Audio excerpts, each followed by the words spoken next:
Welcome to Algorithmic Impact Assessments and Accountability, the co-construction of impacts. An open access version of this paper is available at the ACM Library and SSRN. This paper is co-authored by members of the AI on the Ground Initiative, or AIGI, at the Data and Society Research Institute in New York. I'm Jacob Metcalf from Data and Society and Pervade, an NSF-funded research project. Co-authoring the paper with me is Emmanuel Moss from the CUNY Graduate Center and Data and Society, Elizabeth Ann Watkins from the Princeton CITP and Data and Society, Ranjit Singh from Data and Society, and Madeline Claire Elish from Google, Data and Society, and conference co-chair for FAccT. For this project, we set out to understand why algorithmic impact assessments were a commonly cited potential model for algorithmic governance, but there did not seem to be any common structure to the legislation, regulation, or proposals that made use of the name. Advocates who had used the term AIA to describe a governance model, including many who participate in the FAccT community, were describing a pretty disparate set of practices that did not have many core features in common. For example, AI now proposed AIAs as a pre-procurement oversight practice for public agencies, modeled on New York City's procurement process. In this case, AIAs would provide constituents the opportunity to understand and contest the algorithmic systems that public agencies purchased. The obligation to create an AIA would then fall on the public agency considering procurement of the system. Washington State's AIA mandate, currently under debate in the legislature, is structurally similar to AI Now's proposal. Canada's Treasury Board is also similar in that it covers some basic questions about algorithmic governance and is used for pre-procurement oversight in public agencies. But it is quite brief, lacks any external study, and largely functions to generate a risk rubric that can be used to compare proposed systems. In contrast, the AIA process mandated by the Algorithmic Accountability Act, which was proposed in the prior US Congress, would require private companies deploying algorithmic decision systems with more than 1 million users or data subjects to conduct an internal study made available on demand to a public regulator. This mandate would apply to algorithms used in already regulated domains of the economy, such as financial credit or consumer safety, but it wouldn't affect algorithmic systems outside of those sensitive areas. The Act's mandate does not create full public transparency, except insofar as a federal regulator can effectively stand in for the public. When you read these policies together, it becomes clear that the term AIA is being used to describe a governance mechanism that has in each case a very different sense of what is to be governed and by whom. To make sense of why this was a case, we turn to a study of impact assessment regimes from other domains. While there are numerous other domains where impact assessments are used, we chose to focus on these four because they illustrated different functional similarities to the governance of algorithmic systems. We conducted historical and critical research on impact assessment regimes through a socio-technical lens. We surveyed available materials in governance and legislation, such as bills, federal agency guidelines and documents, impact statements, and EU documents. Throughout this research, we focused on how the constructiveness of evaluative objects like impact assessments pragmatically relate to the material harms they were intended to assess. While the bulk of that research is not represented in this paper and will be discussed at greater length in some forthcoming work, we did find some important common themes across impact assessment practices that illustrate essential challenges of creating a stable, effective algorithmic governance regime around impact assessment. We found the ontology of impact varies significantly across context. Every domain has a different set of expectations about what constitutes impacts and harms within that domain, how those potential harms are best assessed as the impacts of a particular undertaking, who is responsible for conducting that assessment, and who has the authority to demand changes to that undertaking. When comparing impact assessments across domains, it becomes clear that impacts are not directly observed or measured. Impact assessment always assumes a model of causality, with an account of responsibility for the effects of the system, decision, or action under discussion. Indeed, accounting for an impact often requires positing a counterfactual situation wherein the proposed action, such as deploying technology or building a road or spending a budget, does not actually happen, which makes the assessment of impacts as much a thought experiment as it is an empirical endeavor. Should an impact be assessed prior to deploying a system when harms are hypothetical, or after deploying when the harms becomes visible? Should the assessment be available to the public by default, or should it be held in a private or semi-private fashion until it is subject to regulatory action or litigation?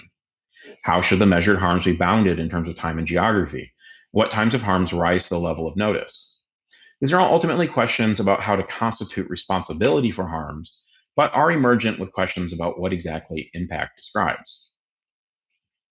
The relationship between impact and harm is thus the central challenge for algorithmic impact assessments. Assessing impacts is not a revealing of harm, it is a constructing of proxies for harm in a context where accountable parties have agreed to the who, when, and how of preventing or addressing harms. Impacts are proxies for harms that enable institutions to act. Rendering harms as impacts is an exercise that is both the product and reproduction of social and political power. The challenge we pose in this paper is how to develop AIAs as a governance mechanism while ensuring that the evaluative construct of impact remains close to the socio-material harms that need to be prevented.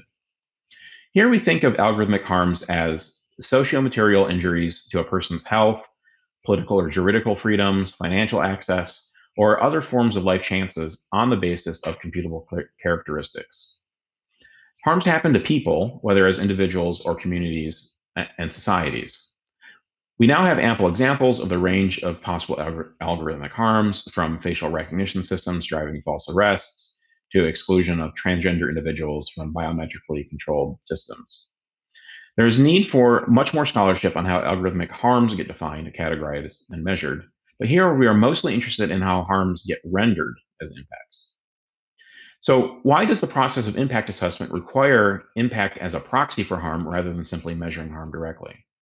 This feature derives directly from the multiple cross-disciplinary expertise necessary to act on the measurement, minimization, and mitigation of harm. Impact assessments typically use a somewhat odd grammar to describe what is impacted. Impact is not measured as harm to people, but as change to systems or other types of abstractions. In environmental impact assessment, impacts are measured as undesirable changes to ecological, cultural, or recreational resources.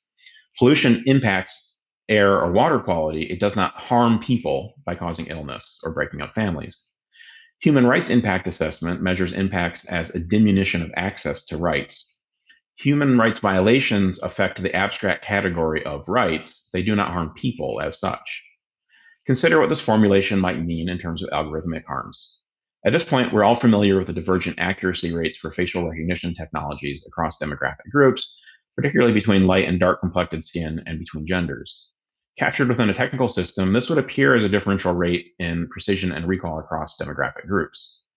In some prominent contexts, especially where policing and governmental power is being leveraged, an increased error rate will expose one population to disparate risk of expensive and dangerous mistakes. As an impact, this might be rendered as a total error rate across the population. Captured as a social material harm, there is a potentially much wider consideration of the effects of the system. A New York Times article from 2020 described Detroit resident Robert Julian Borchek Williams being falsely identified by a law enforcement facial recognition system as present at a crime.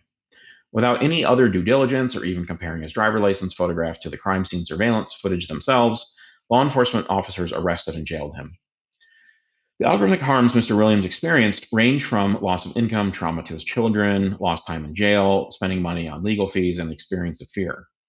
The challenge for impact assessment, then, is how to take such socio-material harms, collected from both the experience of someone subjected to an unjust system and from cross-disciplinary expertise, and render them as a construct that can be acted upon by responsible parties. Once we understand impacts as a type of evaluative construct, this draws our attention to the matter of how impact gets constructed. This, we contend, is a significant challenge for algorithmic systems because of the wide set of expertise involved in describing and mitigating algorithmic harms. We learned from studying impact assessment in other domains that the construction of impacts will not be done by legislative fiat or through a clever technical system. Constructing impacts has been a matter of contestation, litigation, and cross-functional expertise in other domains, all of which are as much about social and political power as they are about scientific measurement. Advocates of AIAs will need to think through how to build evaluative constructs that stay close to the actual harms they seek to prevent. Addressing how harms get rendered as impact requires considering how accountability relationships structure an impact assessment regime. Following a definition offered by the sociologist Mark Bovins, we describe accountability in general terms as requiring first, an actor who submits a technical account of the impact of a proposed or implemented system. Two, to a forum that evaluates this account and can propose changes in the system's implementation based on the evaluation of its impact. Three, the structured relationship between the two. Four, the content and criteria for accounting for impact. And five, the consequences arising from that account. Understanding impacts, therefore, requires attention to how such proposed actions can be assessed. Briefly, we are informed here by science and technology studies perspectives that show the deep relationship of scientific practices and their social and political environments. While there are a number of theories in STS that describe similar phenomena, we use for the purpose of this paper the term co-construction, which is most closely associated with the work of Michael Lynch. The central theme here is that scientific objects are not plainly present to us in a pre-interpreted state, and that defining and measuring scientific practices depends upon contingent social conditions, institutions, consensus building, and norms which are not themselves objective. Conversely, social and political conditions are also produced through scientific practices that set and constantly change the boundaries of what can be known and acted upon. Therefore, co-construction is a process by which social and scientific conditions mutually shape each other. Crucially, constructed in the sense is not in opposition to quote unquote real, rather is a description of how a phenomenon becomes real and scientifically legible. Impacts are co-constructed objects that emerge through the negotiation of accountability relationships. The what of an algorithmic impact is co-constructed with the who, when, where, and why of algorithmic accountability. Therefore, these impacts exist at a different level of abstraction from the harms that an undertaking may produce in the world. Yet they are proxies for harms that are convenient to use within relationships of accountability, and that must constantly be scrutinized to ensure that they are adequate and appropriate proxies for those real world harms. Therefore, we repurpose Viringa's definition of algorithmic accountability by asserting that in the context of impact assessment, actors and fora also have an obligation to explain and justify to each other the ways in which they construct their accounts of the socio-material algorithmic system itself. Evaluative constructs cannot simply be adopted from existing audit or measurement techniques without additional critical scrutiny. Instead, they must be examined as to their fitness for this purpose. In light of this relationship between actor and forum, we are able to see how much of the assessment and auditing work already done in the space could add up to a functioning impact assessment regime. But importantly, evaluative constructs can't simply be adopted from these existing techniques. Here we make use of two distinctions regarding audits. Technical audits generate quantitative metrics that measure the functioning of an algorithmic system. Those outputs are measured typically against a benchmark or a standard. Technical audits of algorithmic systems are increasingly familiar and common and deployed inside of technology companies.